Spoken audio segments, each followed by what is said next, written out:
सोनाक्षी सिन्हा और जहीर इकबाल कानूनी तौर पर पति पत्नी बन गए हैं।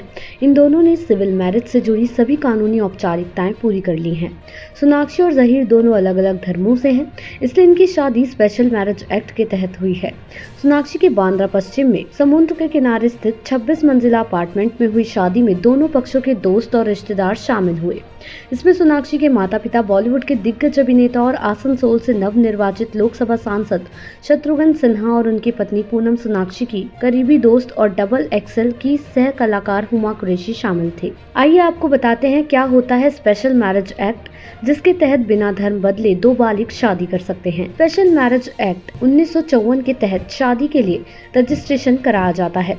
अगर किन्हीं दो धर्म या जाति के लोगों को स्पेशल मैरिज एक्ट के तहत शादी करनी है तो उन्हें विवाह के लिए आवेदन देने की तारीख तक बालिग होना जरूरी है।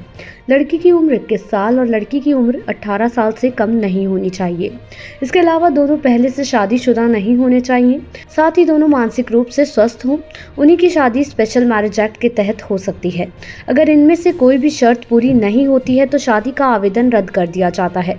सभी योग्यताओं को पूरा करने वाला जोड़ा अपने एरिया के रजिस्ट्रार के समक्ष पेश होकर शादी के लिए आवेदन जमा कर सकता है। ज्यादातर मामलों में कोई लड़का और लड़की जब अपने एरिया के रजिस्ट्रार को स्पेशल मैरिज एक्ट के तहत शादी के लिए आवेदन देता है तो वो चाहते हैं कि उनके विवाह को गुप्त रखा जाए। हमारे समाज में आज भी दो अलग अलग धर्मों के लोगों की शादी के दौरान काफी मुश्किलें आती हैं, लेकिन स्पेशल मैरिज एक्ट के तहत एक प्रावधान है जिससे शादी गुप्त नहीं रह जाती है। दरअसल शादी के लिए आवेदन देने के बाद रजिस्ट्रार 1 महीने यानी 30 दिन का पब्लिक नोटिस निकालता है। इस नोटिस में रजिस्ट्रार ये पूछता है कि किसी को इस शादी से कोई आपत्ति तो नहीं है। अगर कोई आपत्ति है तो वो रजिस्ट्रार को लिखित में सूचित कर सकता है। अगर कोई आपत्ति जताता है तो इस शादी में पेच फंस जाता है। हालांकि इस आपत्ति के समय के समाप्त होने के बाद दोनों मैरिज रजिस्ट्रार के सामने प्रस्तुत होते हैं और फिर दोनों की शादी रजिस्टर्ड हो जाती है। स्पेशल मैरिज एक्ट से ये 30 दिन का नोटिस हटाने का प्रयास कई स्तर पर चल रहा है। स्पेशल मैरिज एक्ट में 30 दिन के सार्वजनिक नोटिस के प्रावधान के खिलाफ सुप्रीम कोर्ट में भी एक मामला चल रहा है।